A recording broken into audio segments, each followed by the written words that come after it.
Gaga ka? Paano ka naging masigit sa legal na asawa? Hanip, akala ko pa naman tinigil mo na yan.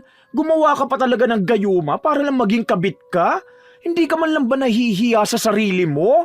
Kasal yung tao. Mahal na mahal niya ang asawa niya tapos aagawin mo lang? At talagang proud ka pa at masaya ha? Hindi ka mahal ni Marky. Nabubulag lang siya dahil dyan sa kaibangan mo. Kaya hindi ako nagsasabi sa'yo kasi alam kong inggitera ka. Ako ang mahal niya, hindi yung asawa niya. Kasalanan ko ba na mas nauna niyang nakilala yung pangit na yon? Ay, kung hindi nga naman makapal ang mukha mo, no? Sa dami niyang tigyawat sa mukha mo, naging semento na yan sa tigas. Diyos ko, patawarin talaga ako sa mga panlalait ko. Kailan ka naging maganda, ha? Akala mo pala maganda ka kasi ang daming lalaki na nagkakandara pa sa'yo. Na parang hindi mo sila ginayuman, no? Kaya lang naman sila lapit ng lapit sa'yo dahil isa kang ilusyonadang chararat. Ang pangit mo na nga, landi mo pa. Oo, totoo yung mga sinasabi ko. Kilabutan ka naman sana, no? Sasabihin ko kay Iya tong ginawa mo. Tapos na akong konsintihin ka doon sa mga nauna. Hindi sa ganito. Kahit ano pang sabihin mo sa akin, gagawa kami ng paraan para mawala ang gayuma ni Marky. Sana magtanda ka na. Dahil sa pagiging desperada ni Yumi na magkaroon ng maraming manliligaw, iisa lang ang naging sandigan niya. Ang panggagayuma. Wala na siyang pinipili kung sino lang ang magustuhan niya. Ginagawa niya ito para maranasan niyang maging maganda at habulin ng maraming lalaki. Pero yun din ang magdadala sa kanya sa sarili niyang kapahamakan. Magagawa pa kaya niyang magbago? O sadyang aabot siya sa puntong maging siya ay magiging bilanggo ng sarili niyang kasalanan? Bakla ka ng taon. Te, kung ako sa'yo, tinitigilan ko na yung panggagayuma sa mga lalaki. Mas maganda yung makakakuha ka ng tunay na love and care. Hindi yung gayuma-gayuma na ganyan. Ay, ako ang kinikilabutan sa ginagawa mong babaitak ka. Bakit ka ba nakikialam? Kung gusto mo, gumaya ka na lang sa akin. Uy, never akong gagaya sa'yo, no? May kusang nagkakagusto sa akin. Tignan mo nga, sa dami ng ginagayuma mo, wala namang handang magpakasal sa'yo.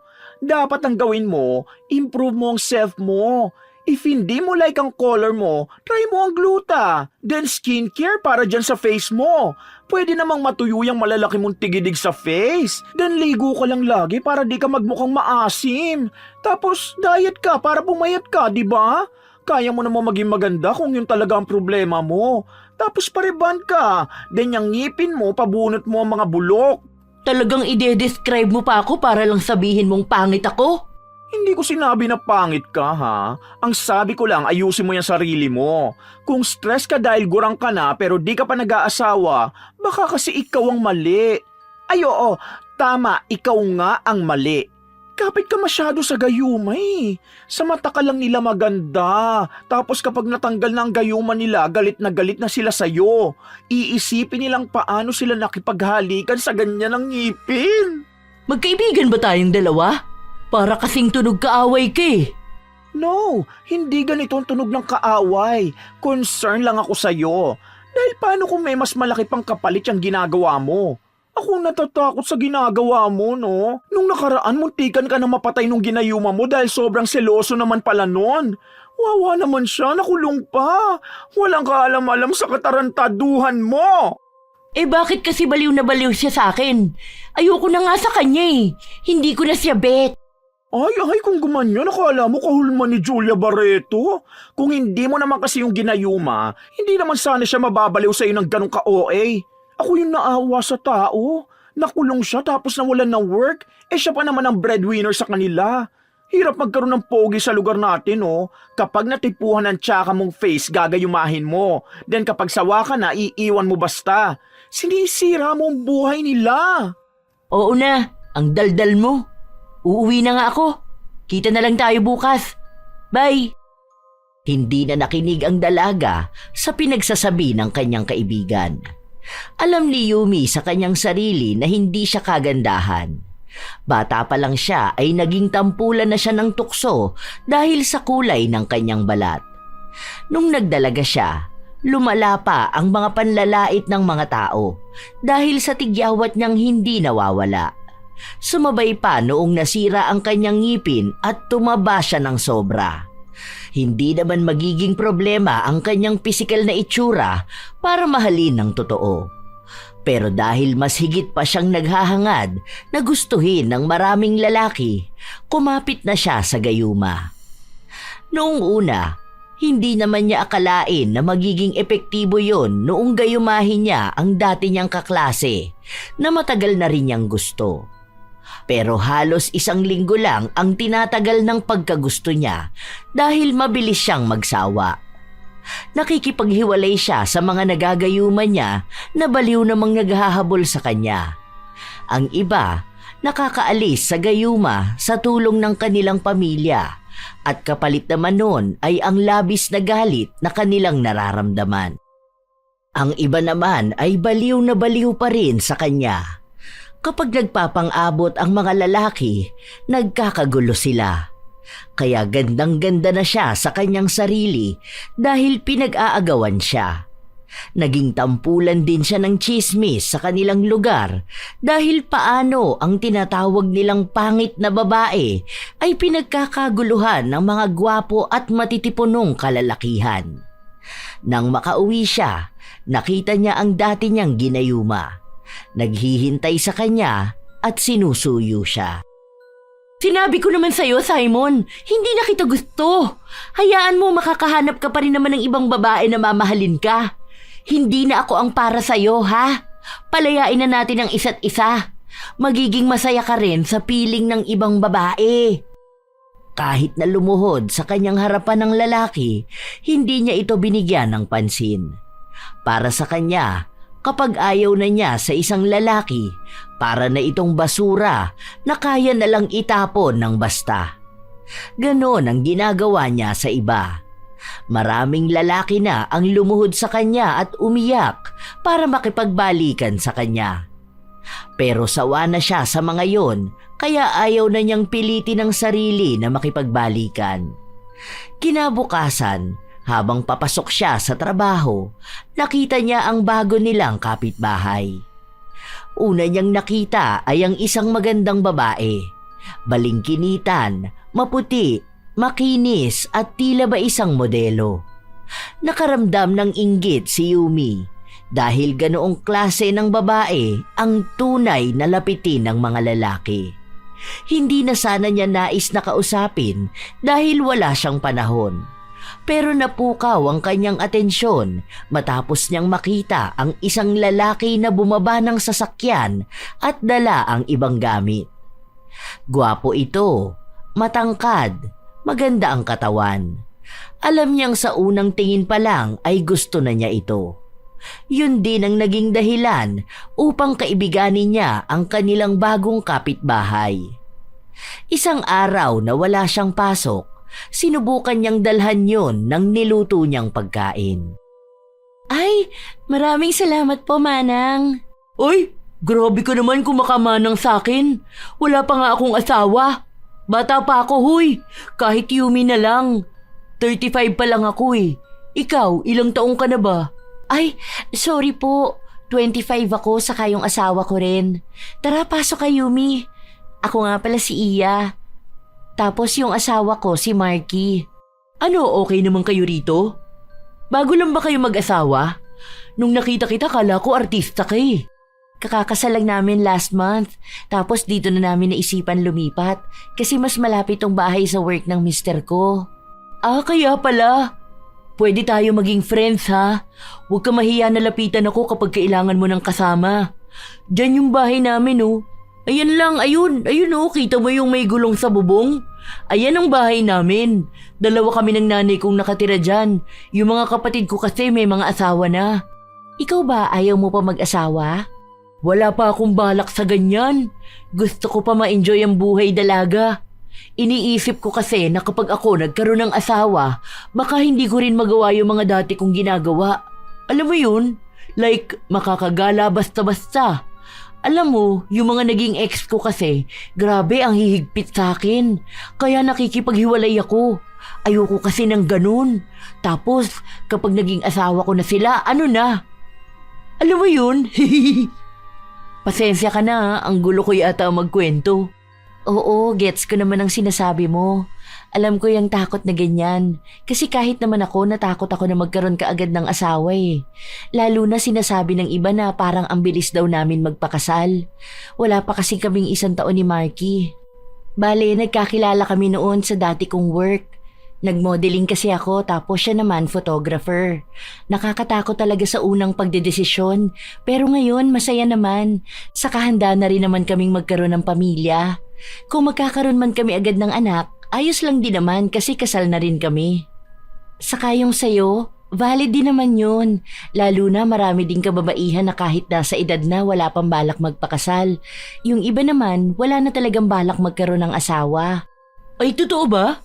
Kaya pala ang ganda mo kasi model ka. Grabe, dati pangarap ko yung ganyan eh. Bakit iniwan mo naman agad ang trabaho mong yan? Pwede pa rin naman. Okay lang naman kay Marky. Saka endorser pa rin naman ako ng ibang beauty products eh. We, ano bang tingin mo ang bagay sa akin? Yung totoo ha? Mas maganda kung magpapayat ka muna. Kahit di naman sobrang payat. Maging fit ka lang.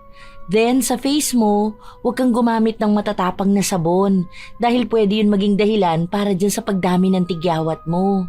Hirap naman yan. Yaan mo na nga. Dami pa rin naman nababaliw sa akin eh. Alam mo ba na lahat ng pogi dito sa atin may gusto sa akin? Karamihan sa kanila naging ex ko. Ganun ako kasikat dito. Di naman sa pagmamayabang ah. Ayun naman pala eh. Malay mo, isa na sa kanila ang magpapakasal sa'yo, di ba? Mas okay yun kapag ganun. Isa pa, maganda ka naman eh. Doon na nagsimula ang kanilang pagkakaibigan. Kaya natutuwa si Yumi na alam niyang napapalapit siya sa lalaki na susunod niyang bibiktimahin. Sa itsura pa lang ni Marky, iba na ang dating nito sa mga lalaking nakapaligid sa kanya. Tila ba yun na ang tipo ng lalaki na gusto niyang makasama habang buhay. Wala siyang pakialam kung kasal na ito sa ibang babae. Gagawin niya ang lahat para makuha ang lalaki. Pero kahit na nakikipaglapit na siya kay Iya, hindi niya pa rin makuha ang atensyon ng lalaki. Tahimik lang kasi ito at hindi masyadong kumikibo. Isang araw, wala ang mag-asawa kaya hindi makadiskarte si Yumi. Sakto naman na nung pabalik na siya sa kanilang bahay, nasa lubong siya ng kanyang kaibigan. Oh, ano na naman yung bit-bit mo, gaga ka? May bago kang target? Sana. Kaso, wala pala sila dyan ngayon. Ewan ko kung nasaan. Sino? Uy, huwag mo sabihin yung bago nating kapitbahay. Yung pogi na may asawang model? Yung Iya ba yun? Te, paawat naman kahit ngayon lang. Marami pang lalaki. Huwag mo agawan yung bagong kasal. Bakit mo ba ako pinapakialaman ha? Ako ba pinakikialaman ko ang pagiging bakla mo? Kahit pakialaman mo ang pagiging bakla ko, wala ka malalait sa akin. Kahit mukha ko. Hindi nakakahiya ang pagiging bakla ko. Ang nakakahiya ang pagiging mga agaw mo. Huwag na yun. Hayaan mo maging masaya yung dalawa. Sayang naman at pareho silang may magandang lahi, no? Naubos na nga mga lalaki dito sa atin eh. Eh ano magagawa mo? Eh siya nga ang bet ko. Bakit kasi sila lumipat dito? Alam mo, hindi ko na alam kung ano mangyayari sa'yo kapag nakakita ka ng makakatapat mo. Sana nga meron na, para matigil ka na dyan sa panggagayuma mo. Hindi ka ba nagsasawa, ha? Ikaw, hindi ka ba nagsasawa na pakialaman ng buhay ko? Inggit ka lang sa ganda ko. Ay, te, wala kang ganda. Kahit panloob na kagandahan, hindi uubra sa'yo. Bata pa yung lalaking yun, 25 pa lang yata eh. Sabi ko na nga ba, unang kita ko pa lang sa lalaki, ako na ang kinabahan para sa pagsasama nila. Wala pang taon nagpapakasal ang dalawa tapos may tao na agad susubok ng pagmamahala nila. Ay naku, akin na yan, paawat ka na. Ano ba? Para ka naman tanga. Sinayang mo yung pagkain na ginawa ko. Nung una pinayagan kita dahil sabi mo gusto mo lang naman magkaroon ng lalaking mamahalin at tatanggapin ka. Pero ngayon sobra ka na. Tingnan mo nga, ilang lalaki na bang pabalik-balik sa'yo para magmakaawa na balikan mo sila. Lahat sila nasa ilalim ng panggagayuma mo. Kawawa sila.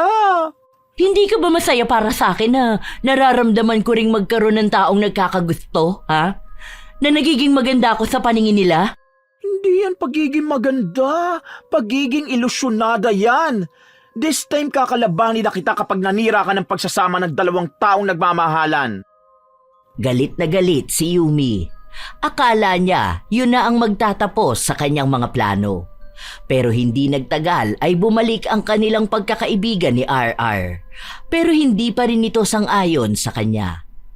Para hindi masira ang kanyang plano, nagpanggap na lang siya na sang-ayon na siya sa pagbabagong nais ng kanyang kaibigan. Natatakot siya na baka magsabi ito kay Iya at hindi na siya payagang makapasok sa kanilang bahay. O yan, libre ko na yung reban sa'yo ha. Hindi ba ako mukhang itlog dito? Itlog na bugok ba? Tingnan mo, sasabihin mo na mahalin ko ang sarili ko, tapos ikaw tong nanlalait sa akin. Eme lang syempre, pero mas naging maganda ka naman. Basta wag mo nalang uulitin yung panggagayuma sa mga lalaki ha. Alam mo, mas maganda pa rin pag natural na nagkagusto sa'yo. Yung totoo. Kasi yun, magbibigay sila ng effort na bukal sa kanilang puso at atay. Kaya hayaan mong mahalin ka nila sa paraang nakikita nilang lahat na maganda sa'yo, ha? Opo, madam. Sige na, lagyan mo na ako ng kilay.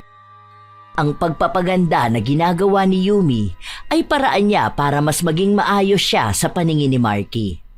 Hindi niya kayang ipaliwanag kung bakit babaliw na baliw siya sa asawa ng iba. O dahil iniisip niya na kaya niya ring maging mas higit kay Iya. Unang kita niya palang kasi rito, inggit na siya sa kagandahang taglay ng babae. Ilang araw pa ang lumipas, mas lalo siyang napapalapit kay Marky pero hindi sa paraan na gusto niya, kundi bilang pakikisama na lang. Noong wala siyang pasok, doon siya sa bahay ni Iya nakatambay. Wait lang ha, magvi-video lang ako para dito sa pinopromote kong sabon. Ano yan? Binibigay lang nila sa'yo ng libre? Oo, monthly may natatanggap akong products mula sa kanila. Tapos lahat yun ginagawan ko ng video. Tapos ipopost ko yun online para kapag may bumili rin, may kikitain ako. Ganun lang yun. Maliit lang naman pero dagdag na lang sa kita namin. Ayaw mo na mag-work? Sabi ni Marky wag na raw muna kasi nga balak na namin bumuo ng baby. Ay wow! Ang responsable niya talaga no? Asan ba siya ngayon? Nasa work siya. Akala ko ba day off niya? Dapat, kaso lang may big client sila eh. May bigay na extra bayad doon kaya kinuha na niya. Mamaya pa yun uuwi. Yung binibigay kong ulam, tinitikman ba niya? Hindi masyado eh. Yung mga ulam kasi nabigay mo ayaw niya. Tapos ako na lang ang kumakain. Or minsan kami ni Manang. Yung nagpupunta rito para maglinis sa bahay at maglaban ng mga damit namin. Bakit? Ano bang gustong ulam ni Marky? Gusto nun ako yung nagluluto. Ewan ko rin eh. Basta ang gusto niya palagi, yung kakainin niya or babaunin niya, dapat ako mismo ang nagluto. Bihira lang yun kumain ng hindi ako ang nagluto. Kapag kakain lang kami sa labas o kaya pag nasa bahay siya ng parents niya. Nakaramdam ng inisang dalaga dahil ang buong akala niya ay napapalapit na siya sa lalaking inaasam niya.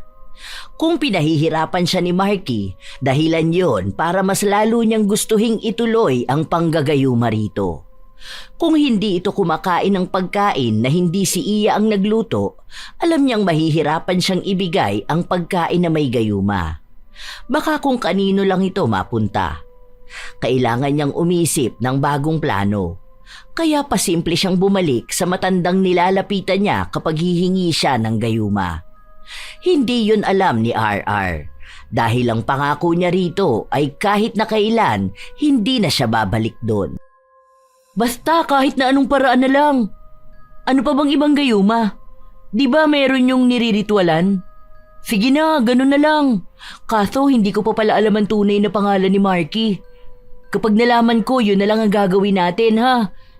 Hindi naman ako makakapagbigay ng pagkain sa kanya. Nagtry ako kaso iba naman pala ang kumakain. Baka mamaya ibigay nila yun sa pulubi. Basta next week babalik ako ha. Nagpatuloy ang dalaga na alamin ang tungkol sa lalaking balak niyang agawin. Gusto sana niyang itanong ang tunay na pangalan ni Marky pero hindi niya yun pwedeng basta na lang itanong nang hindi maghihinala si Iya. Isang araw, walang trabaho si Marky at ganon din si Yumi. Isa yun sa nakikitang pagkakataon ng dalaga para mapalapit sa lalaking nais niya. Babe, alam mo ba, tutulungan daw ako ni Yumi pag-aralan kung paano magluto ng mechado. Di ba favorite mo yun? Kahit ano namang lutuin mo, babe, favorite ko eh. Ay wow, nainggit naman ako.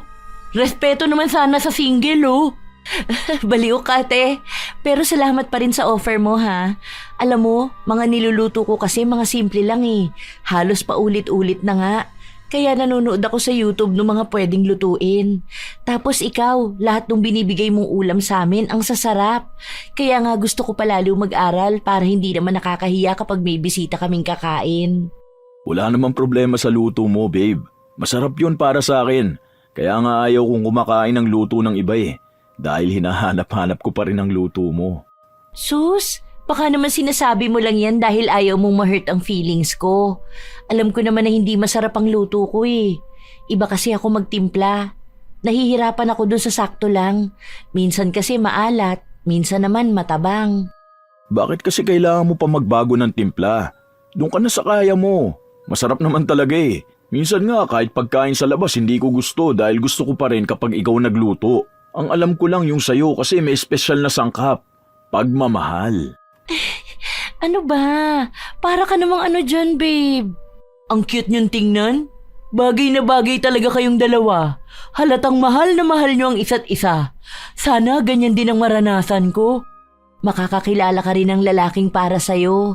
Ang dami kayang nagkakagusto sa'yo. Nakita ko pa nga nung nakaraan na parang may nagtatalong dalawang lalaki dahil pinag-aagawan ka.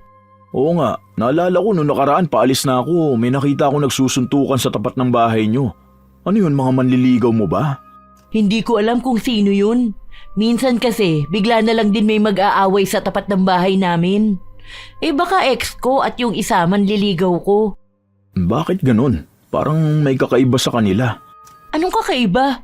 Wala, para kasing pati yung mga taong umaawat sa kanila nagagalit sa'yo.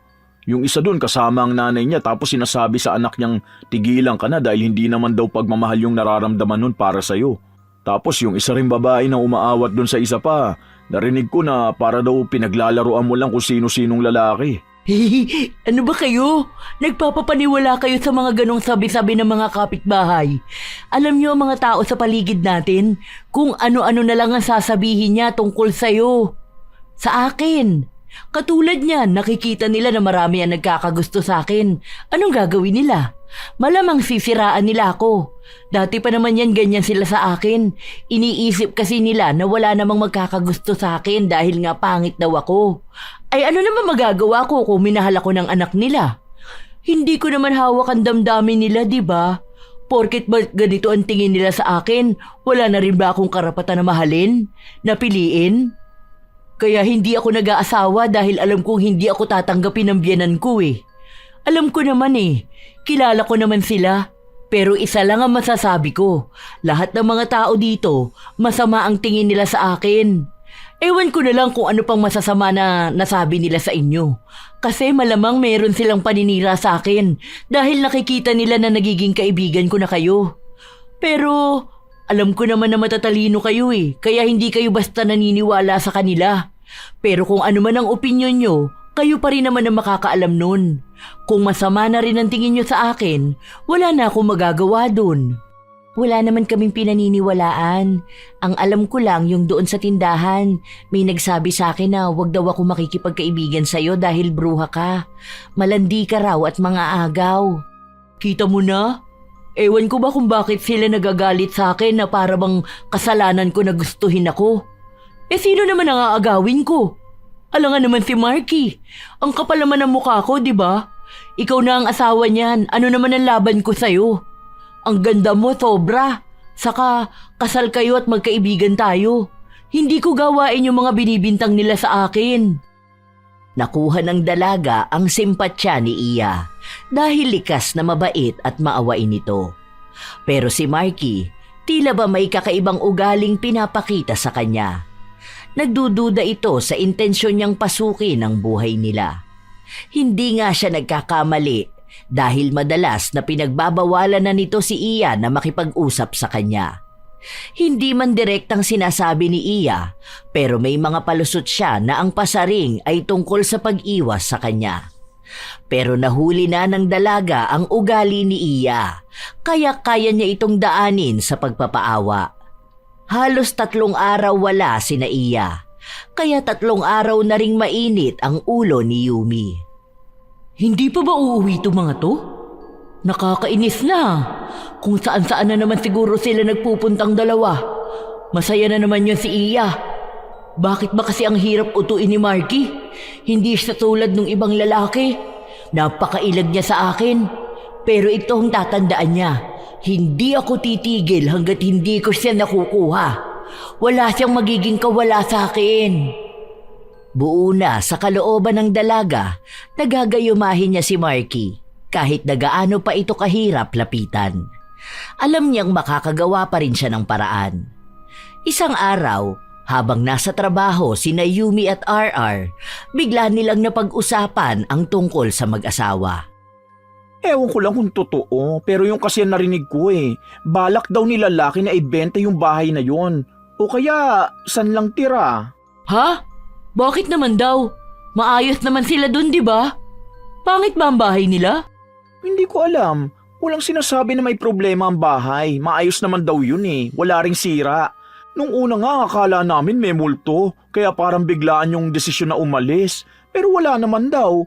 Parang gusto lang ata nilang kumuha na lang ng kondo. Ewan ko ba?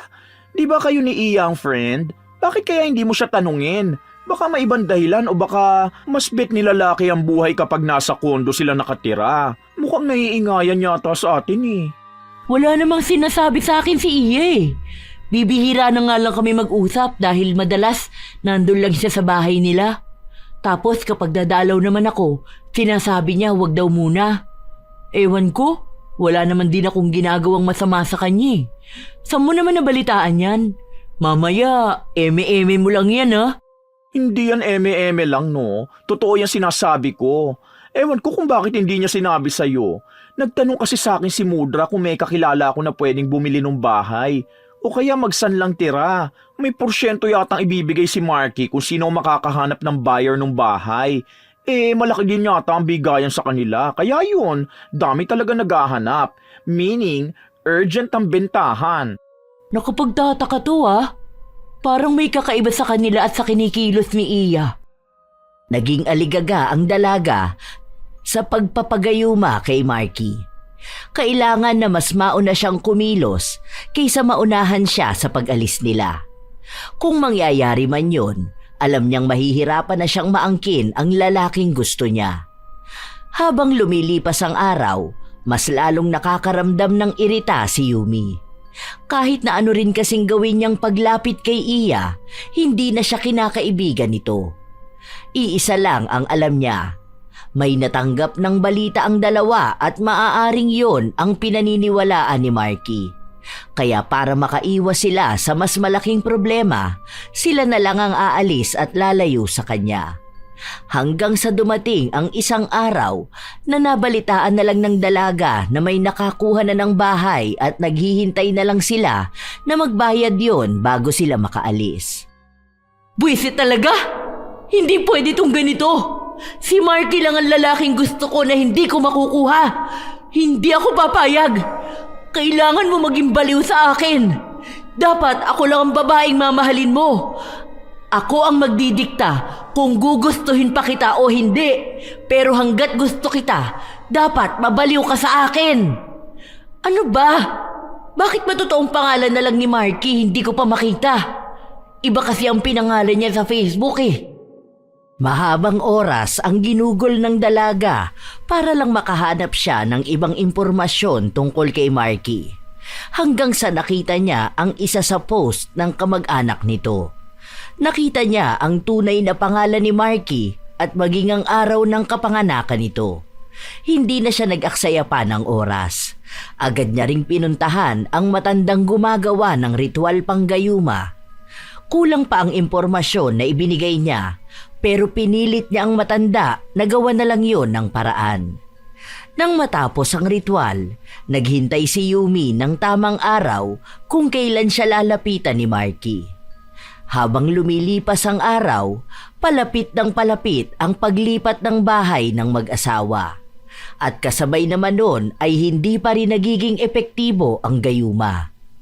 Hanggang sa isang araw, habang naghihintay ng masasakyan si Yumi dahil galing siya ng palengke, may sasakyan na bumusina sa kanya.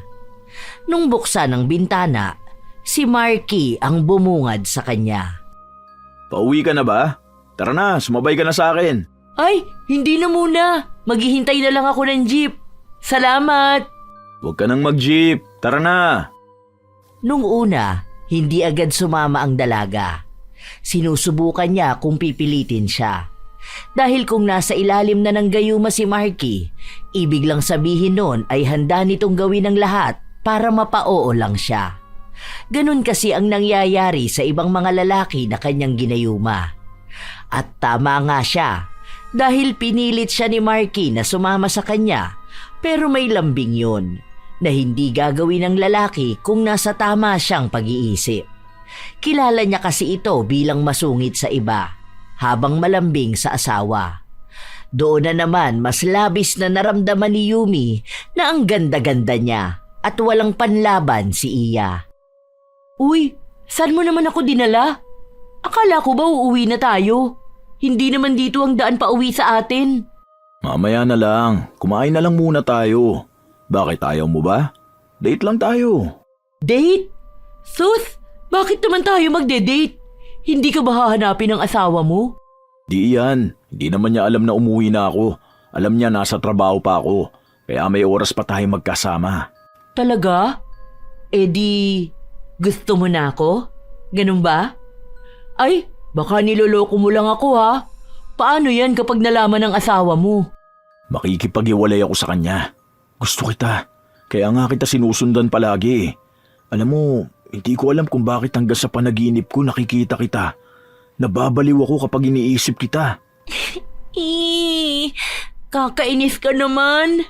Basta sa akin ka na ha. Nagtagumpay ang dalaga. Nakuha niya rin ang lalaking inaasam niya. Sa paglipas ng mga araw, nabalitaan ng dalaga na hindi natuloy ang bentahan ng bahay dahil ayaw nang umalis ni Marky. Naririnig niya rin na madalas nag-aaway ang dalawa. Kaya palaging umaalis din si Marky na siya namang sinasamantala niya para magkita sila. Minsan, isang buong araw silang magkasama. Nagpupunta sa hotel o kung saan mang lugar. Doon ka tumayo, love. Ayan, ang ganda mo. Tingnan mo. Baka naman sinasabi mo lang yan para hindi sumama ang loob ko. Narinig mo ba yung sinabi ng staff kanina? Ang sabi niya, ang pangit ko raw. Paano raw ako nagustuhan ng poging tulad mo? Di ko narinig yun ah. Sino nagsabi at sasapakin ko? Wala rito. Kanina, dun sa kinainan natin. Hindi ko na lang pinansin dahil alam kong naiinggit lang yun sa akin. Ano na palang plano mo? Paano tayo magsasamang dalawa kung gusto pa rin ng asawa mong umuwi ka sa inyo? Pinapalayas ko na nga siya pero ayaw niya pa rin. Ano, doon na lang tayo tumira sa bahay niyo? Hindi pwede, andun ang nanay ko eh. What if kumuha na lang tayo ng bahay natin? Saan mo naman gusto? Doon lang sa malapit sa work ko. Eh kung wag ka na lang kaya magtrabaho, ako na ang bahalang bumuhay sa'yo. Sigurado ka ba? Okay lang sa akin. Basta may allowance kang ibibigay sa akin ha. Paano ang pang skincare ko, di ba? Maganda ang naging plano nilang dalawa. Kumuha muna sila ng paupahan pero minsan ay umuuwi pa rin si Marky sa kanyang tunay na asawa dahil naroon ang iba niyang mga gamit. Hindi kasi ibinibigay ni Iya ang mga importante niyang papeles para hindi basta makawala si Marky. Dahil doon, galit na galit si Yumi sa tunay na asawa dahil iniisip niyang ito ang tanging tao na naging hadlang sa wagas nilang pagmamahalan. Minsan nga ay nais niyang sugurin si Iya para pagsabihan ito pero wala pa ni isang tao ang nakakaalam ng kanilang relasyon, maging ang kanyang ina at kaibigan. Hindi na kasi siya nakikipagkita sa mga ito, lalo pat alam niyang isa sila sa magiging hadlang para maging masaya sila ni Marky. Pero isang araw, habang nasa labas si Yumi, nakita siya ni RR at kahit papasok ito sa trabaho, bumaba siya ng jeep para makausap ang kaibigan. Uy, ano na ba talaga nangyayari sa'yo? Ang sabi ni tita nasa Maynila ka? Kailan ka pa umalis at kailan ka rin nakabalik? Ayos ka lang ba? Bakit bigla ka namang umalis sa trabaho? Ano ba, huy? Kinakausap kita na maayos. Iniiwasan mo ba ako? Ang dami mo namang tinatanong. Hayaan mo na lang kaya ako, no? Basta ang alam ko, masaya ako sa buhay ko. Wala kang pakialam sa kung ano man ang ginagawa ko. Kung nasaan ako o kung sino ang kasama ko. Ay, feeling ko tama ang hinala ko. Never talaga ako nagkamali ng kutob. Gaga ka? Ginayuma mo si Marky? Kaya ba hindi na rin niya madalas na inuuwian ang asawa niya? Hindi ko siya ginayuma. Kasalanan ko ba na mahal niya ako? Na ako ang pinili niya? Na mas nakikita niyang higit ako kaysa kay Iya? Gaga ka? Paano ka naging masigit sa legal na asawa? Hanip, akala ko pa naman tinigil mo na yan. Gumawa ka pa talaga ng gayuma para lang maging kabit ka? Hindi ka man lang ba nahihiya sa sarili mo? Kasal yung tao. Mahal na mahal niya ang asawa niya tapos aagawin mo lang? At talagang proud ka pa at masaya ha? Hindi ka mahal ni Marky. Nabubulag lang siya dahil dyan sa kaibangan mo. Kaya hindi ako nagsasabi sa'yo kasi alam kong inggitera ka. Ako ang mahal niya, hindi yung asawa niya. Kasalanan ko ba na mas nauna niyang nakilala yung pangit na yon? Ay, kung hindi nga naman makapal ang mukha mo, no? Sa dami niyang tigyawat sa mukha mo, naging semento na yan sa tigas. Diyos ko, patawarin talaga ako sa mga panlalait ko. Kailan ka naging maganda, ha? Akala mo pala maganda ka kasi ang daming lalaki na nagkakandara pa sa'yo. Na parang hindi mo sila ginayuma, no? Kaya lang naman sila lapit ng lapit sa'yo dahil isa kang ilusyonadang chararat. Ang pangit mo na nga, landi mo pa. Oo, totoo yung mga sinasabi ko. Kilabutan ka naman sana, no? Sasabihin ko kay Iya tong ginawa mo. Tapos na akong konsintihin ka doon sa mga nauna. Hindi sa ganito. Kahit ano pang sabihin mo sa akin, gagawa kami ng paraan para mawala ang gayuma ni Marky. Sana magtanda ka na. Hindi na nakapagsalita pa ang dalaga dahil agad na ring umalis ang kanyang kaibigan. Kilala niya si RR. Alam niya na kapag sinabi nito ay siya ring gagawin. Ang isa na lang sa kanyang pasalamat ay hindi alam ng kaibigan kung saan sila nakatira. Nang umuwi na si Marky, pinagsabihan niya ito na huwag sasabihin kahit na kanino kung nasaan sila. May mga tao kasi na gustong sirain ang pagmamahala natin eh. Kaya huwag kang papayag na makarating sila dito sa atin, ha? Oo, ayoko rin naman maagaw ka na iba sa akin eh. Alam ko na ang daming lalaki nagkakagusto sa'yo. Habang lumilipas ang ilan pang linggo, walang naging problema sa kanilang relasyon. Ilang beses tinatawagan ni RR ang kaibigan, ngunit hindi ito sumasagot sa kanya. Ang alam lang ni Yumi, maayos ang lahat. Mahal na mahal siya ni Marky at pinaparamdam ito sa kanya. Lahat ng sasabihin niya ay sinusunod. Hindi siya hinahayaan na magalit o magtampo hanggang sa dumating ang araw na nagsawa na siya. Pakiramdam niya ay nananawa siya sa pagiging mabait ni Marky. Gusto na niyang makipaghiwalay. Ganun talaga ang kanyang ugali. Hindi siya tumatagal sa isang relasyon. May panibago rin kasi siyang lalaki na gustong akitin at kunin. Nagayuman na niya yon at gusto na rin siya. Ngayon, siya naman ang nagloloko kay Marky. Kapag wala ang lalaki, kasama niya sa bahay ang bago niyang ginayuma. Ang pogi mo talaga, no? Buti ka pa, ang ganda ng katawan. Maganda rin naman ang katawan ni Marky, pero iba pa rin ang iyo. Oo, huwag ka mag-alala. Ikaw pa rin naman ang gusto ko. Hindi ko lang yun maiwan dahil baliw na baliw sa akin. Hayaan mo, nag-iisip na rin naman ako ng ibang paraan kung paano ko siya iiwan. Ibabalik ko na lang siya sa asawa niya. Ayoko na sa kanya. Ang boring niya eh. May lakas siya ng loob na sabihin yun dahil alam niya na kahit ibalik niya si Marky sa asawa nito, iisa lang ang mangyayari. Babalik-balikan pa rin siya nito. Nang manawa na siya sa bagong lalaki, iba naman ang kanyang ginayuma. Ang daming dumaan na lalaki sa kanya habang sila pa ni Marky. Hanggang sa isang araw ay nahuli siya ni Marky habang meron siyang ibang kasiping. Dahil ayoko na nga sa'yo, di ba? Hindi mo ba yun maintindihan? Ano bang dapat kong sabihin? Bumalik ka na lang sa asawa mo! Huwag mo ko iiwan. Mahal na mahal kita. Ikaw lang ang gusto kong makasama. Lahat ng sasabihin mo gagawin ko. May gusto ka bang ipambili? Sabihin mo lang. Ayoko na nga. Ayoko na. Ang kulit mo naman eh. Kahit na magmakaawa ka sa akin, ayoko na sa'yo. Doon ka na sa asawa mo. May iba pa mga lalaking nagkakagusto sa akin.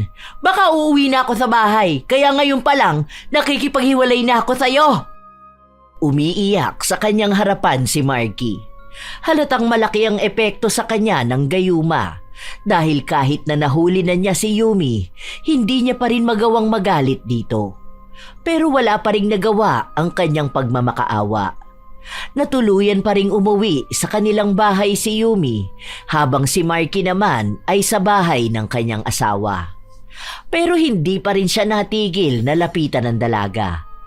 Palagi siyang nag-aabang sa labas ng bahay hanggang sa may nakaaway siyang isa pang lalaki na baliw din kay Yumi.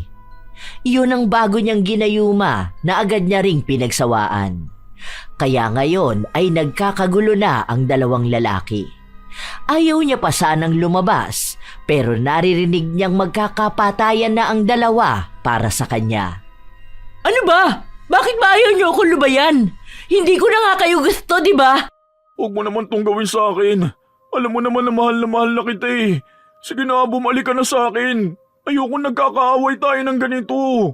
Hindi na nga kita babalikan dahil ayoko na sa relasyon natin. Hindi na ako masaya sa'yo. Matapos mo silang gayumahin, ganyan ka? Ewan ko dyan sa mga sinasabi mo. Basta ako, kapag sinabi kong ayoko na sa isang lalaki, ayoko na sa kanila, ha? Sana maintindihan mo yon, Iya. Saka, wag mo akong pagbintangan ng kung ano-ano. Hindi ko na kasalanan kung ako ang ginusto ng asawa mo. Kung mas pinili niya ako kaysa sa'yo. Alam mo, wala namang pipili sa'yo dahil pangit na yung mukha mo, pangit pa ang ugali mo. Siguro ganyan ka kakulang sa pagmamahal. Kung hindi ka pagagamit ng gayuma, walang pipili sa'yo. Sa ganyang paraan ka lang magiging masaya at makakaramdam na maganda. Kasi ang totoo, kahit na ang sarili mo hindi mo mahal, bakit kaya hindi mo gamitan ng gayuma ang sarili mo? Baka sakaling makita mo ring maganda ka at mahalin mo ang sarili mo. Hindi yung masyado kang hibang nagugustuhin ka ng maraming lalaki. Hoy! Para sabihin ko sa'yo, wala akong ginayuma sa kanila. Lahat sila nagkagusto ng kusa sa akin. Yang asawa mo, alam ko na may nakita siya sa akin na hindi niya makita sa'yo. Baka mas magaling ako sa kama. O, bakit nagagaliiti ka na sa galit? Nagsasabi lang ako ng totoo. Dahil noong magkasama kami, gigil na gigil siya sa akin. Sa ako ang nanawa sa kanya. Kaso hindi niya matanggap. Buti nga binalik ko pa yan sa'yo. Walang iya ka talaga. Ang kapal ng mukha mo. Napakakapal. Hirap lang talaga kami magpaalis ng gayuma sa kanya eh. Hindi man ako makakaganti sa'yo. Tandaan mong may kabayaran tong mga ginagawa mo. Binabaliw mo ang mga lalaki. Nangaagaw ka ng asawa ng iba. Tingnan natin kung hindi mo yan pagsisihan pagdating ng araw. Sila ang may gusto sa akin. Hindi ko kasalanan kung malakas ang karisma ko. Hindi na lang nakipagtalo si Iya. Hinila na niya ang kanyang asawa na walang tigil na nagmamakaawa kay Yumi na bumalik sa kanya. Sa mga araw na lumipas, hindi lang si Marky ang patuloy na nangungulit kay Yumi. Ang daming lalaki. Kahit na saan siya magpunta ay pakiramdam niya sobrang ganda niya. Dahil palagi siyang pinag-aagawan. Palaging may nagmamakaawa sa kanya. Sa ganoong paraan siya nagiging masaya, kaya kahit na anong sabihin ng mga tao sa paligid niya, wala siyang pakialam. Mas lalo niya pang iniinggit ang mga yon at sinasabi sa kanila na wala ng ibang lalaki na naiwan sa kanila kundi mga pangit na lang. Dahil ang mga may itsura ay nagkakandara pa sa kanya. Kahit natalo rin naman siya sa mukha, ramdam niyang siya ang sinasamba ng mga ginayuma niya. Kapag gusto niyang makipagtalik, pipili na lang siya kung sino sa kanila. Sinasamantala rin niya ang paghingi ng pera sa mga yon. Ang ibang asawa o nobya ng mga lalaking ginayuma niya ay sinusugod siya pero wala naman silang magawa dahil siya pa rin ang ipinagtatanggol ng mga kalalakihan. Lumala ang ginagawa ni Yumi. Tila ba maging siya ay nababaliw na sa paggamit ng gayuma nang hindi man lang iniisip kung may naghihintay bang malaking kabayaran sa kanya. May isa siyang balak na gayumahin pero hinarang siya ni RR. Ano bang problema mo? Ikaw at yung ginagawa mo! Talagang dinamihan mo pa ang lalaking ginagayuma mo? Ano naman pakialam mo, ha? Concern lang ako sa iyo at sa kanila. Awang-awa na ako at sa pamilya nilang hindi na alam ang gagawin. Hindi pa lahat kaya magamot ng albularyo. Iilan lang sa kanila. Isipin mo isang lalaki, may asawa na, kapapanganak lang. Stress na siya. Dahil may sakit na yung anak nila, baliw pa sa ibang babae ang asawa niya. Kasalanan ko ba na maganda ako? Naku, gusto kitang murahin. As in, paulit-ulit. Kaso wala naman yung talab sa'yo. Talaga, dahil hindi rin naman ako papayag na magpa-apekto sa sasabihin nyo sa akin. Ano, gusto nyo tanggapin ko na lang na pangit talaga ako? Na kung hindi ako manggagayuma, walang magmamahal sa akin? Gusto nyong ganun pa rin ako sa dating ako na inaapi? Dahil lang sa itsura ko? Wala namang nagsabi sa'yo na hindi ka kayang mahalin ng iba. Kung sana mas inuna mo na lang mahalin ang sarili mo kaysa kumapit sa gayuma para gustuhin ng iba. Nagiging masaya ka ba sa ganyan? Na nasisira mo ang buhay nila? Ano, maganda ka na sa paningin mo nun? Oo, maganda na ako. Maganda na ang pakiramdam ko dahil naranasan ko na rin yung nararanasan ng iba. Bakit? Masama ba yun? Naasamin ko rin naman na maging habulin? Na may nagkakandara pa sa akin? Na mahal ako? Noong mga bata pa tayo, ano bang palagi kong naririnig sa kanila? Na kahit na ako na lang ang natitirang babae sa mundo, hindi pa rin nila ako papatulan. Na hindi nila ako gugustuhin. Dahil pangit ako. Dahil maitim ako. Tapos nakikita ko yung mga kakilala natin. Mga kaklase natin na may manliligaw. May nagbibigay sa kanila ng bulaklak. Meron silang mga boyfriend. May kasama silang gumala. May mga nagtatalo para lang makuha ang pagmamahal nila. May naghahabol sa kanila para di iwan. Masama ba ako na asamin ko yung pakiramdam nilang ganon? Na gusto ko rin malaman kung anong nararamdaman nila kapag maraming nagkakandara pa sa kanila? Hindi mali na asamin mo pero hindi tama na gumawa ka ng mali para maramdaman yun. Hindi naman basihan ang pagkakaroon ng maraming lalaki para maging masaya ka. Alam ko kahit na hindi mo aminin, dumarating pa rin ang gabi na iniisip mong paano kung may tunay na taong nagmamahal sa'yo. Dahil kahit pasabihin natin baliw sila, hindi mo ramdam ang sinseridad ng pagmamahal mula sa kanila. Dahil peke yon. Yon ang dahilan kaya madali ka magsawa. Dahil yung totoong babae na habulin na maraming nagkakagusto, iisa lang ang nais nila. Mahalin din sila ng tunay. Wala yan sa dami ng lalaki. Kung hindi mo rin naman kayang panindigan ang sarili mo. Kaya utang na loob. Tama na to, tigilan mo na. Hindi para sa akin, kundi para sa iyo. Huwag mong diktahan ang desisyon ko sa buhay. Ay hindi, bago ka pa mapahamak. Hindi nakinig si Yumi. Hanggat masaya siyang baliw sa kanya ang maraming lalaki, ipagpapatuloy niya ang manggayuma sa kanila. Ilang beses na rin namang nakiusap si RR sa albularyong gumagawa ng gayuma para kay Yumi. Pero tuwing lalapit ang dalaga ay pinagbibigyan pa rin ito. Kaya walang ibang makakaawat sa dalaga kundi ang kanya lamang sarili. Ngunit paano niya maaawat ang sarili kung yun lang ang labis na nagpapasaya sa kanya? Sa paglipas ng mga araw, patuloy pa rin na nangungulit si Marky. Palagi siyang nag-aabang sa loob ng bahay ni Yumi. Di ba Nay, ang sabi ko huwag niyong papapasukin dito yung lalaki na yan? Ang kulit lang yan eh. Hindi yan makaintindi na ayaw ko na nga sa kanya. Sige na please, bumalik na tayo sa dati. Alam mo ba, palagi kita iniisip. Ikaw lang ang napapanaginipan ko. May plano na ako para sa atin. Titira tayo sa ibang bansa para walang ibang lalaki ang aagaw sa'yo. Tara na, sige na. Maawa ka naman na sa akin. Alam mo naman na mahal kita. Sa hindi na nga kita mahal, di ba? Ano bang problema mo? Ang kulit mo! Sobrang kulit mo! Nakakabwisit ka! Ang daming lalaking nagkakagusto sa akin at nababaliw. Anong tingin mo, papatulan pa rin kita? Handa akong gawin ang lahat ng gusto mo. Kahit ano, sabihin mo lang. Gusto mo ba ng bagong sasakyan? Gusto mo ba ng bagong bahay? Kahit ano pa yan. Sigurado ka ba? Kapag sinabi ko sa'yo na gusto ko ng iPhone at bagong motor, bibigyan mo ko? Tapos sa akin lang nakapangalan?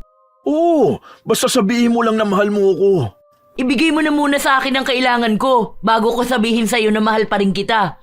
Kapag nakita ko na sa harapan ko, doon ko pag-iisipan kung makikipagbalikan ba ako sa'yo. Sinasamantala na ng dalaga ang pagkabaliw sa kanya ni Marky. Pinagsabihan na siya ng kanyang ina tungkol doon pero hindi siya nakikinig. Sinasabi niya na para naman daw sa kanilang dalawa ang ginagawa niya. Matanda na ang ina kaya madalas na lang itong nasa kanilang bahay. Dahil wala ring trabaho si Yumi, umaasa siya sa bigay ng mga lalaking baliw na nakikipagbalikan sa kanya. Kinabukasan, nagising ang dalaga sa malakas na pagkatok sa kanilang pinto. Pagbukas niya pa lang, sumalubong sa kanya ang malakas na sampal ni Iya. Ang kapal talaga ng pagmumukha mo, no? Hiningian mo pa talaga ang asawa ko? Wala kang karapatan na saktan ako. Hindi ako nanghingi sa asawa mo dahil siya mismo ang nagsabi na ibibigay niya yan sa akin. Kasalanan ko na naman ba na sa sobrang pagkabaliw niya sa akin, handa siyang magbigay ng kahit na ano sa akin? Oo nga pala. Galit ka sa akin dahil kahit nakasama mo ang asawa mo, ako pa rin ang hinahanap niya, di ba? Kawawa ka naman, Iya. Alam mo ba na inaaya niya akong umalis na kami? Na pumunta na lang daw kami sa ibang bansa para dun kami magsamang dalawa? Alam mo ba yon? Malamang hindi, di ba? Kawawa. Tingnan natin kung sino magiging kawawa sa atin sa mga susunod. Kaunti na lang makakatakas na ang asawa ko sa gayumang ginawa mo. Matapos nun, sisiguraduhin kong magdurusa ka! Bakit? Anong gagawin mo sa akin? Hindi naman pwedeng indemanda mo ko eh. Sa paanong paraan? Na inagaw ko ang asawa mo? Sige, may iba ka pa bang ebidensya? Di kung mawawala nga yung gayuma sa kanya, congrats sa'yo dahil mababawi mo na ang asawa mo. Oo, talagang ganon. Congrats sa akin dahil babalik ang tunay na pagmamahal ng asawa ko. Habang ikaw, mananatili ka pa ring pangit at desperadang babae.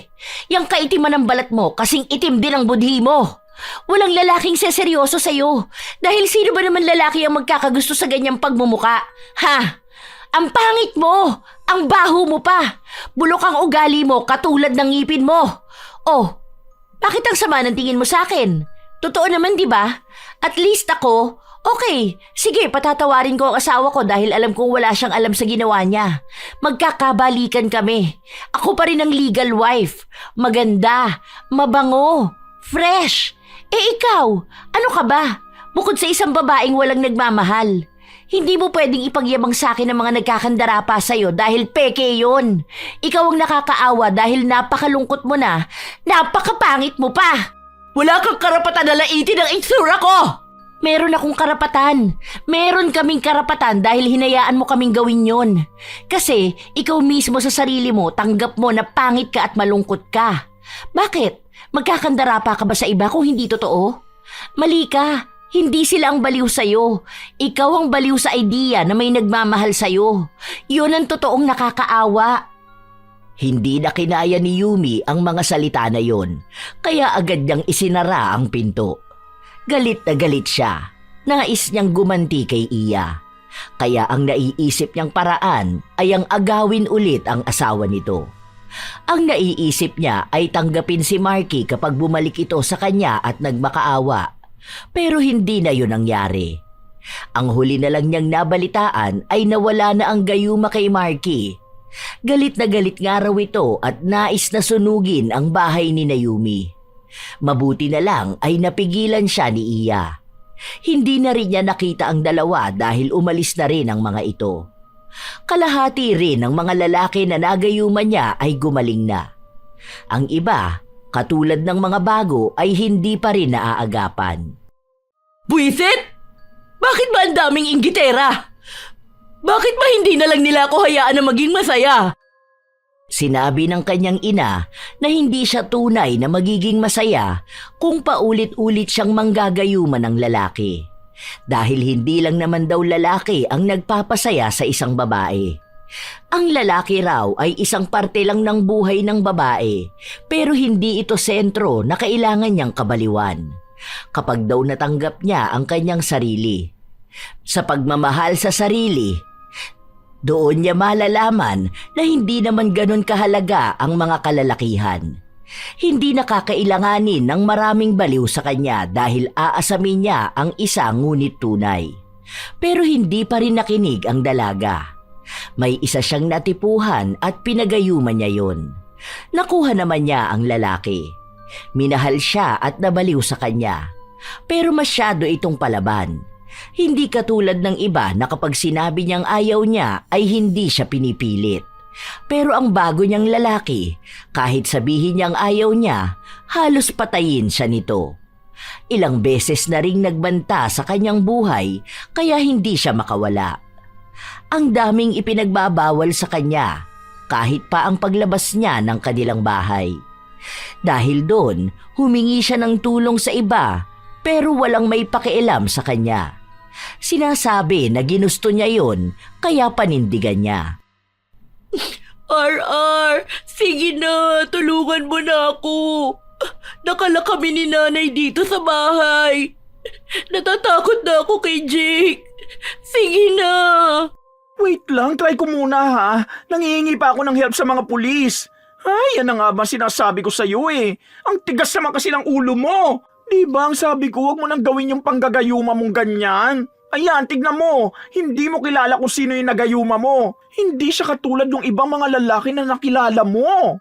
Huwag ka na magalit sa akin. Tulungan mo na lang ako, sige na. Natatakot na ako eh, lalo na sa kalagayan ni nanay. Paano kung magkasakit siya rito sa loob o mapahamak siya? Maawa ka na, sige na. Oo nga, gumagawa na nga ako ng paraan no. Wait ka na lang. Huwag mo na uulitin tong ganito ha. Walang ibang magawa si Yumi. Dahil agad din namang dumating ang lalaking baliw na baliw sa kanya. Katulad sa palaging ginagawa sa kanya, ginugulpi siya nito bago sila magtalik. Dahil hindi na matiis ni Yumi ang nangyayari, nakikipaghiwalay na siya sa lalaki. Pero ayaw yung tanggapin ni Jake. Sinabi sa kanya na papatayin na lang siya kung sa ibang lalaki lang din siya mapupunta. Pero nagmatigas si Yumi. Nagbabaka sakali siya na baka magawa niya ng paalisin ang lalaki. Sa galit ni Jake, binugbog siya nito at saka sinunog ang kanilang bahay. Nanghihina ang dalaga, hindi siya makatayo. Ang kanya namang ina, dahil matanda na, hindi na makagalaw ng maayos dahil sa nerbiyos. Ilang beses silang humingi ng tulong pero hindi ganong kadaling naapula ang sunog. Mabilis yung kumalat sa loob ng bahay. Hindi na alam ng dalaga ang mga sumunod na nangyari. Ang natatandaan na lang niya ay nasa ospital siya. Naku, mabuti na lang nagising ka na. Nasaan na si nanay? Ano tong nasa mukha ko? Wala na si tita eh. Nahulugan siya ng kahoy na may apoy. Hindi na siya nailigtas. Tapos ikaw nakuha ka naman nila kaso nasunog na ang kalahati ng mukha mo. Hindi yan totoo. Nasaan na si nanay? Alam ko nagbibiro ka lang. Hindi magandang biro yan, RR. Hindi ako nagbibiro. Totoo ang sinasabi ko. Tapos hanggang ngayon hindi pa rin nakikita kung nasan ba si Jake. Siya ang may kagagawan niyan sa inyo, di ba? Nagtalo kami. Dahil nakikipaghiwalay na ako sa kanya. Hindi ko na kasi talaga kaya eh. Binubugbog niya ako palagi. Tapos kinukulong niya kami sa bahay. Kakain lang kami kapag nakauwi na siya. Ayoko ng ganung lalaki. Pero baliw na baliw siya sa akin. Paano naman kasing hindi siya mababaliw sa'yo kung nasa ilalim siya ng gayuma? Alam mo, ayaw kitang sisihin ngayon dahil nagluluksa ka pa rin sa pagkamatay ng nanay mo eh. Pero kasi Yumi, ilang beses naman na kitang pinagsabihan tungkol sa ganyan, di ba? Ikaw naman kasi ang pilit ng pilit na gayumahin sila. Basta natipuhan mo, sige ka lang. Sinabi ko na sa'yo na may malaking kapalit yung ginagawa mo. Ewan ko rin ba? Ang gulo ng mga nangyayari. Nawalan ka na ng nanay, nawalan ka pa ng bahay. Dagdag pa yung sunog sa mukha mo. Mas lalo kang nawalan ng ganda, wala na nga. Hindi na napigilan ng dalaga ang maiyak. Ayaw niyang sisihin ang kanyang sarili. Pero sino ba ang dapat? Sa kanya nagsimula ang lahat. Kahit na ilang tao na ang nagbanta sa kanya at nagsabi na wag na niyang gawin, pinili niya pa ring manggayuma. Ngayon na wala na ang kanyang ina, hindi na niya alam kung anong gagawin niya sa kanyang buhay. Hindi na rin aayos ang kanyang mukha. Mas lalo siyang nawalan ng pag-asa na may lalaki pang pipili at magmamahal sa kanya. Kahit na anong pagsisisi niya, wala na siyang magagawa. Hindi niya na maibabalik ang anumang nawala sa kanya. Pero kahit na gano'n ang nangyari, may mga lalaki pa ring nagayuman niya ang lumalapit sa kanya pero takot na siya. Dahil kung hindi pa rin nawawala ang gayuma sa iba, marahil ay hindi pa rin tapos sa kanya si Jake. Lalo na ngayong alam na noon na hindi siya namatay sa sunog at ang dami pa ring lalaki na nakaabang sa kanya. Doon na nagsimulang matakot siya sa lahat. Pakiramdam niya, lahat ng lalapit sa kanya, handa siyang saktan. Nung mailibing na ang kanyang ina, nagtanong sa kanya ang mga kapatid kung saan niya nais na manirahan. May isa na tumulong sa kanya na humanap ng bagong uupahan na bahay dahil hindi na mapapakinabangan ang sunog nilang bahay. Nakakita naman sila ng titirhan niya. Ang perang nakuha niyang tulong sa sunog at pagkamatay ng ina, ginamit niya para makapagsimula ng bagong negosyo. Sarili na lang niya ang kanyang bubuhayin, kaya gumagawa siya ng paraan kung paano siya magkakaroon ng pagkakakitaan. Madalas din, kapag tumitingin siya sa kanyang sarili, nakikita niya ang isa sa malalagim na nangyari sa kanyang buhay. Ang pangit ko na lalo. Hindi ko na kilala kung sino ang babae na nasa harapan ko kapag nakatingin ako sa salamin. Tanggapin mo na lang siguro. Huwag naman sana umabot sa punto na para maramdaman mong maganda ka, gagamit ka na naman ng gayuma. Sana naman matuto ka na, di ba? Tingin mo ba? May magmamahal pa rin sa akin? Ang una mong gawin, mahalin mo ang sarili mo. Hindi mo na kailangan panghilingin sa ibang pagmamahal na yun. Kasi kahit namang ganyan ka, kung makakakilala ka ng lalaking alam ang kabutihan mo, mamahalin ka niya. Kung hindi man, siguro naman hindi ka mamamatay kung wala kang asawa, di ba? Ang pangit ko! Tao naman ako!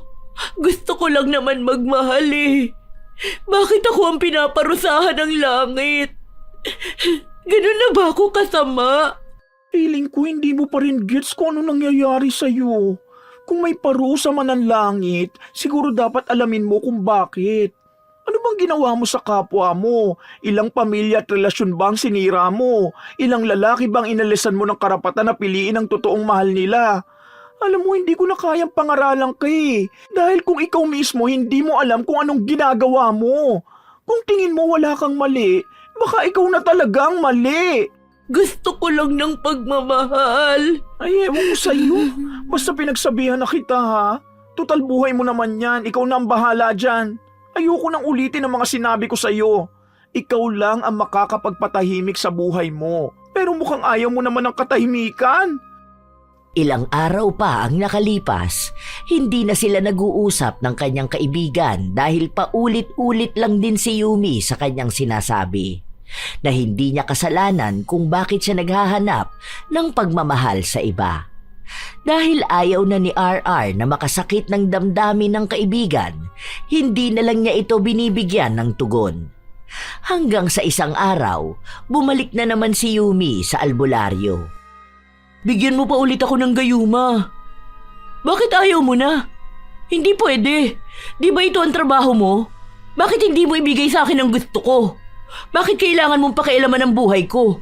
Sa gusto ko ng taong magmamahal sa akin ng sobre. Sinabi ng albularyo na sobra na siya sa kanyang mga ginagawa. Dahil sa susunod na taong gagayumahin niya, magiging malala lang ang tingin sa kanya ng mga ito. Baka isa na sa kanila ang tuluyang makapatay sa kanya. Pero nagpupumilit ang dalaga hanggang sa ninakaw niya ang isang gayuma. Dahil doon, may panibagong lalaki siyang nauto. Naging mabait sa kanya ang lalaki hanggang sa nagsama sila sa iisang bubong. Ang akala niya, maayos na ang lahat, pero nakita siya ng kanyang kaibigan. Ano na naman to? Baliw ka na ba talaga? Pwede ba? Kung wala ka magandang gagawin dito sa bahay, umalis ka na lang. Hindi mo ba nakikita na masaya na ako? Na maayos na ang buhay ko? May asawa yan, may 2 pang anak. Ano ba, baliw ka na nga talaga. Hindi mo na alam ang ginagawa mo. Hindi ka man lang natuto sa ginawa sa'yo ni Jake. Tapos hanggang ngayon wala pa rin si Jake, hindi pa rin alam kung nasan siya. Tapos sa halip na magbagong buhay ka, ang ginawa mo nanguha ka pa rin ng ibang lalaki? Hindi mo ba talaga kaya maging masaya na ikaw lang? Na walang ibang lalaki? Hindi mo rin ba kaya maging masaya para sa akin, ha? Sige, isang beses ko na lang to sasabihin. Last na to! Last na rin may pakialam ako sa'yo. Kaya sa susunod na may mangyari sa'yo, wag na wag kang hihingi ng tulong sa akin, ha? Dahil hindi na ako tutulong sa baliw na babae. Ikaw ang dahilan kung bakit namatay ang nanay mo. Kung bakit nasunog ang bahay nyo at yung pangit mong mukha. Dahil dyan sa kagagahan mong ganyan. Na akala mo masaya kapag may lalaki kang inuuto dahil sa gayuma. Sige, kung may gagawin yan o kung sino man baliw sa'yo, deserve mo na yon kasi tanga ka. Naiinggit ka lang sa akin kaya yan ang sinasabi mo. Gusto mo kasing maging malungkot ang buhay ko katulad mo eh. Dahil bakla ka at walang seseryoso sa'yo. Wow, ako pa? Oo, bakla ako pero hindi ako malungkot at desperada. Isa pa, hindi ako pangit. Oh, di ba ganitong gusto mo? Mag-aaway tayo? Ang dami na nga nangyari sa buhay mo tapos ako lang ang kakampi mo. Ngayon ako na rin ang kakalabanin mo? Sino nagsabi sa'yo na wala nagmamahal sa akin? Hoy, may boyfriend man ako o wala, masaya ko. Yon ang wala sa'yo. Yon ang nawala sa'yo matapos mong malulung dyan sa bisyo mong panggagayuma. Kaya wag mo kong pagsasalita ng ganyan.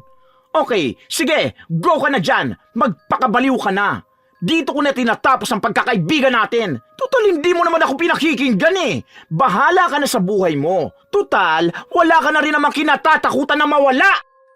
Hindi na naghintay pa si RR sa sasabihin ng kanyang kaibigan. Dahil kusa na siyang umalis. Matapos nun, talagang pinutol na ni RR ang anumang ugnayan nilang dalawa. Hindi na sila nag-usap. Wala na silang balita sa isa't isa. Pero si Yumi, patuloy niya pa rin ginagamit ang gayuma. Matapos niyang magsawa sa kanyang kinakasama, ibang lalaki naman ang ginawa niya ng masama. Lalo na't nagbebenta siya ng pagkain sa kanto, nakikita niya kung sino ang pwede niyang susunod na bibiktimahin. Hanggang sa isang araw, pag-uwi niya sa kanyang bahay, napansin niyang bukas ang pinto at mukhang may pumasok sa loob. Hindi siya nag-alala dahil akala niya ay kung sino lang o baka nakalimutan niyang isarado. Pero nagulat siya nang makita niya si Jake. Anong ginagawa mo rito? Umalis ka na rito! Hindi mo ba nakikita na sunog na ang mukha ko dahil sa kagagawan mo? Namatay ang nanay ko dahil sa kabaliwan mo! Utang na loob! Lubayan mo naman na ako! Bakas pa rin ang pagnanasa kay Jake. Baliw na baliw pa rin siya kay Yumi at sinabi sa kanya nito na silang dalawa lang daw ang magmamahalan. Walang ibang lalaki na aagaw kay Yumi. Dahil sa oras na malaman niyang nakikipagtagpo ito sa iba, siya na mismo ang gigilit sa leeg ng dalaga. Takot na takot si Yumi dahil alam niyang magkakatotoo yun. Kapag nagalit sa kanya si Jake, talagang papatayin siya nito. Nagawa na nga niya ng isang beses, magagawa niya ulit. Kaya walang nagawa si Yumi. Dahil ayaw siyang pakawalan ni Jake, nagsama sila sa iisang bahay. Palagi siyang nakakulong. Kahit cellphone ay hindi siya pinapahawak. Hindi siya makahingi ng tulong sa iba. Kahit sa kaibigan niyang kinalimutan na rin siya. Parang awa mo na. Tigilan mo na ako. Hayaan mo na akong mabuhay. Parang awa mo na. Ayoko na sa relasyon na to. Kung noon ang mga lalaki ang nagmamakaawa sa kanya, ngayon siya na ang nagmamakaawa sa isang lalaki para lang lubayan siya.